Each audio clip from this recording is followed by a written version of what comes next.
Ese es el sonido que hace en la parte de abajo de mi auto, Chevrolet Corsa del 2001, Chevrolet Corsa Wind del 2001.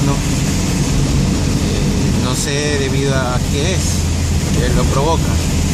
Siempre que paso por un charco de agua, emite ese sonido.